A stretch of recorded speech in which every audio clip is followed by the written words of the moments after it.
जैसे जैसे सैलाब आगे बढ़ रहा है, मेरी मंजिलें ही इसके साथ साथ आगे बढ़ रही। चोर मचिया के जलालपुर पीर वाला डूब गया है। दर्जनों देहात पानी में डूब गए।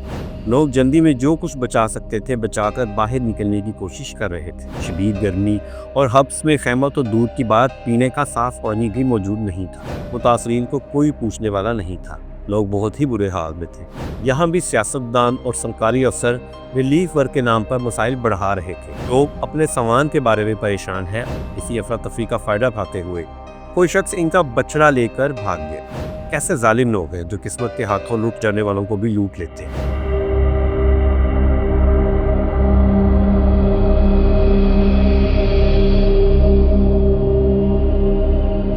अस्सलाम वालेकुम, मैं हूँ उमर भट्ट। दोस्तों, इससे पहले आपने देखा कि मैंने डंडा सिंह वाला, हाफजाबाद और कबीर वाला में रेस्क्यू ऑपरेशन किए। जैसे जैसे सैलाब आगे बढ़ रहा है, मेरी मंजिलें भी इसके साथ साथ आगे बढ़ रही। अभी मैं कबीर वाला में ही था कि शोर मचिया के जलालपुर पीर वाला डूब गया है। हम भी भागम भाग वहाँ पहुँचे, लेकिन शुक्र है जलालपुर पीर वाला शहर पानी की लपेट में नहीं आया। इसके करीबी देहात डूब गए थे और पानी बिल्कुल शहर के करीब था। मीडिया और सोशल मीडिया पर जलालपुर पीर वाला की बहुत ज़्यादा कवरेज होने की वजह से पंजाब हुकूमत और फलाही तंजीमें काम करने पहुंच चुकी थी। खैमा बस्तियां लग चुकी थीं, लोगों को खाना मिल रहा था और डिस्पेंसरी भी कायम कर दी गई थी। जलालपुर पीर वाला को बचाने के लिए बंद बांधा गया था, लेकिन पानी का लेवल मुसलसल बुलंद हो रहा था और ये एक्सपेक्ट भी किया जा रहा था कि पानी शहर में दाखिल हो सकता है। पानी के बढ़ने से खतरा ये भी था कि बंद टूट गया तो जलालपुर पीर वाला शहर पानी में डूब सकता है। इस आफत से बचने के लिए गिलानी बाईपास के करीब एक शिगाफ किया गया। शहर तो बच गया, लेकिन पानी मुल्तान सक्खर मोटरवे के दोनों जानिब फैल गया। इसकी जद में आकर M5 एक जगह से टूट गई और इस पर ट्रैफिक मुअत्तल हो गई। जो सड़क यहाँ से उच्च शरीफ जाती है जलालपुर की तरफ से, वहाँ पे एक शिगाफ डाला गया है और फ़ौरन से पहले वहाँ के लोगों को इवैक्यूएट करके बाहर निकाला गया है। लोग काफ़ी बड़ी तादाद में सड़क के ऊपर बैठे हुए हैं और उनको जो खैमे दिए गए हैं उसके सिर्फ उनको एक कपड़ा दे दिया गया है। इवन के वहाँ पे उनके जो बांस वगैरह होते हैं वो भी नहीं दिए गए। तो वो मुझे भाई ने बताया कि बड़ी मुश्किल सी सिचुएशन में है। गिलानी बाईपास बंद टूटने का दूसरा नुकसान ये हुआ कि मुकामी बस्तियों को बर वक्त इतला नहीं दी जा सकी, हालांकि ये एक्सपेक्टेड था। इसके नतीजे में दर्जनों देहात पानी में डूब गए और रिहायशियों को सड़क पर आना पड़ा। मैं उनकी खैर खबर लेने वहाँ पहुँचा तो हालात बहुत ही बुरे थे। शदीद गर्मी और हब्स में खैमा तो दूर की बात, पीने का साफ पानी भी मौजूद नहीं था। लोगों ने चारपाइयाँ जोड़कर चादरें लगाकर पनाहगाहें बना रखी थी। आप अंदाज़ा करें इस कदर गर्मी में ऐसे रहना कैसा होगा। शहर यहाँ से ज़्यादा दूर नहीं था, इसलिए हमने यहाँ कैश टैक्सिंग करना मुनासिब समझा। लोगों का कहना था कि वो शहर से जाकर अपनी ज़रूरत की चीज़ें ले आएंगे, इसलिए मैंने यही बेहतर समझा। आपका जो डोनेशन है हमने कोशिश की है कि पूरी ईमानदारी के साथ मुस्तहिक लोगों तक पहुँचाएँ। अब आप ये देखेंगे लोग सड़क पर बैठे हुए हैं और इनके पास कनातें शामियाने वगैरह भी नहीं हैं जो लगा सकें। लोगों ने चारपाइयाँ खड़ी करके लगाई हुई हैं। तो आपकी जो उनका जो मेजर पार्ट है हम यहाँ पर यूज़ कर चुके हैं।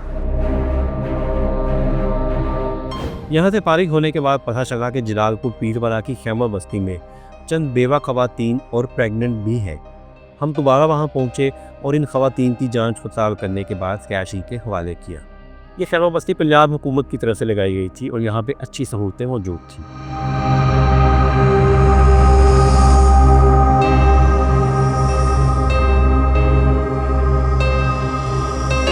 जलालपुर पीर वाला से फारिग होकर हमने अलीपुर का रुख किया, क्योंकि वहाँ से अच्छी खबरें मौसूल नहीं हो रही थी। अलीपुर की तरफ रवाना ही हुए थे कि खबर मिली कि शुजाबाद से करीब बंद टूटने लगा है। लोगों को वहाँ से निकलने के लिए फौरी इमदाद की जरूरत होगी, इसलिए हमने अपनी गाड़ी शुजाबाद की जानिब मोड़ ली। शुजाबाद के गांव नवा शहर के करीब बंद टूटने ही वाला था। हम इससे थोड़ा कहिए वहाँ जा पहुँचे।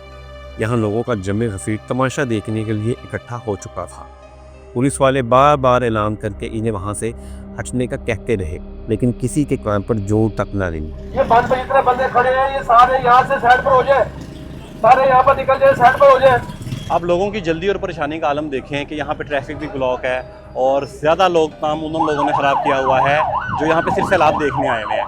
जो लोग अपना घर बार छोड़ के जाना चाह रहे हैं, अपना सामान लोड अनलोड करना चाह रहे हैं और यहाँ से निकलना चाह रहे हैं, उनको प्रॉब्लम हो रही है। ये मवेशी देखें ये सड़क पे रुके हुए हैं और उन लोगों से मेरी अपील है जो सिर्फ सैलाब देखने आए हुए हैं ना, चुप करके घर बैन टीवी पे देखना है। लोग जल्दी में जो कुछ बचा सकते थे बचाकर बाहर निकलने की कोशिश कर रहे थे। तमाश भी ना बोते तो इलाके से निकलने वाले को आसानी हो सकती थी।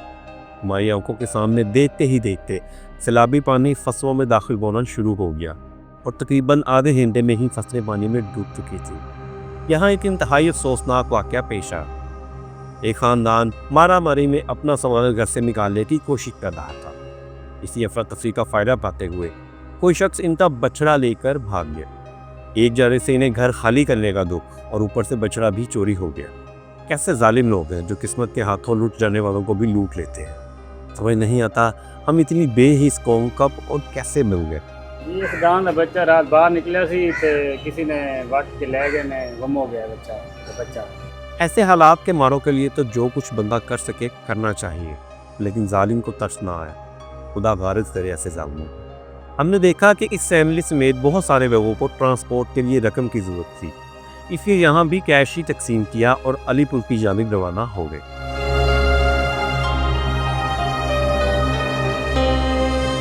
अलीपुर पहुंचे तो शाम हो चुकी थी। सैलाब ने 3 जानिब से अलीपुर को घेर रखा था, लेकिन ऊंचे मुकाम पर होने की वजह से पानी शहर में दाखिल नहीं हो सका था। इसके इर्द गिर्द हालात बहुत ख़राब हो चुके थे। देहात से लोगों की बड़ी तादाद बेघर होकर सड़कों और खैमा बस्तियों में मुंतकिल हो चुकी थी। मुकामी दोस्त से पता चला कि लोग अपने सामान के बारे में परेशान हैं और प्राइवेट कश्तियों पर सामान निकालने के लिए रकम नहीं, क्योंकि जब मैं वहाँ पहुँचा था तब तक सरकारी रेस्क्यू वहाँ शुरू नहीं हो सका था। जो भी लोग मदद कर रहे थे या करा रहे थे वो अपने तौर पर ही हो रहा था। हमने रात को बैठ कर फैसला किया कि ऐसे ज़रूरतमंदों की निशानदेही करके इन्हें रकम दी जाए। इसलिए हमने रात को ही लिफाफों में कैश पैक कर लिया। सुबह उठे तो देखा करीब ही 125 डिब्बों में खाना तैयार किया जा रहा था। मालूम करने पर पता चला कि अलीपुर के मुखिया हज़रात अपनी जेब से 2 टाइम का खाना तैयार करके मुतासरीन में तकसीम कर रहे हैं। और ये सर्विस भी उन्हीं की है। जहाँ जहाँ खैमा बस्तियाँ लगी हैं ये अपनी गाड़ियाँ लेके जाते हैं, वहाँ पे खाना तकसीम करते हैं, जो कि मुझे बहुत अच्छी बात लगी। 350 के करीब देखें पकाई जा रही हैं मुख्तलिफ तंजीमों मुखैर हजरात की तरफ से। और ये इस कदर बड़े लेवल की जो चैरिटी है, इस कदर बड़े लेवल का खाना जो है मैंने अभी तक कहीं पर भी पकते नहीं देखा। हाफजाबाद मेरा मनहाली इलाका है और ये अलीपुर से कहीं ज़्यादा अमीर शहर है, लेकिन इस किस्म की सकाफत मुझे हाफजाबाद में नज़र नहीं है। खैमों का विज़िट किया तो देखा खाना वाफिर मिक़दार में मौजूद था। यहाँ सरकारी महकमों की एक वारदात भी नोट की। अलीपुर मेन रोड पर ज़बरदस्त खैमे लगाए गए थे, क्योंकि यहाँ से बड़े बड़े अफसर गुजरते थे। अफसरों को दिखाने के लिए बेहतरीन इंतज़ाम किया गया था। जैसे ही मेन रोड से नीचे उतरे मुतासरीन को कोई पूछने वाला नहीं था। लोग बहुत ही बुरे हाल में थे, इसलिए मैंने कैश इनमें जाकर तकसीम किया। इसलिए पहले मैं उस साइड पर गया, वहाँ के हालात देखे और कैश का एक बड़ा हिस्सा वहाँ तकसीम किया। कैश बांटने के बाद वापस मेन रोड पर हम लोग आ गए। अपने दोस्त के इलाके का विजिट किया तो पता चला कि उसका घर भी पानी में डूब चुका है। ये एक अच्छा खासा खाता पीता घराना था। पूरा मोहल्ला लेकिन पानी में डूब चुका था और अलीपुर शहर में किराए पर मकान भी दस्तयाब नहीं थे, इसलिए इन लोगों को भी सड़क पर खैमा लगाकर सर छुपाना पड़ा।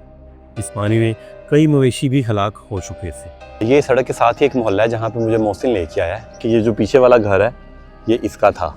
और यहाँ पे जो मैं इस वक्त आपको ड्रोन दिखा रहा हूँ, ये गलियाँ थी जहाँ से पहले लोग गुजरते थे और वहाँ पे 8-8 फुट 9-9 फुट पानी गुजर रहा है। सारी सिचुएशन दिखा रहा हूँ, सोलिंग वाली गलियाँ हैं और ये प्रॉपर आबादी है, मतलब झोंपड़ियाँ वाला या कच्ची बस्ती नहीं है, प्रॉपर आबादी है।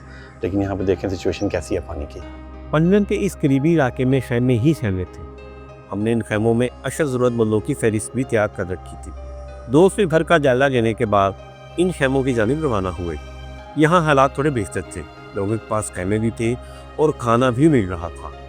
कई ख़ानदान अपने पीछे रह जाने वाले कीमती सामान के बारे में परेशान थे, इसलिए इन्हें कैश दिया ताकि वो अपना सामान महफूज मुकाम तक मुंतकिल कर सकें।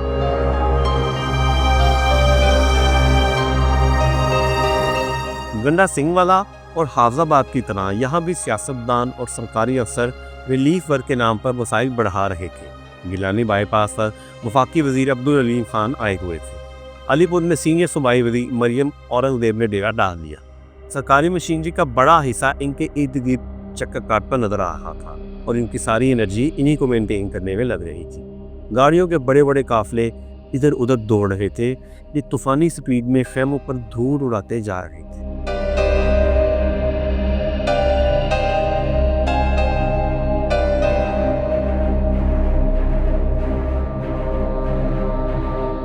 अगर आप जानना चाहते हैं कि कबीरवाला में मैंने दिल तोड़ देने वाले कैसे कैसे मनाजिर देखे तो यहाँ क्लिक करें।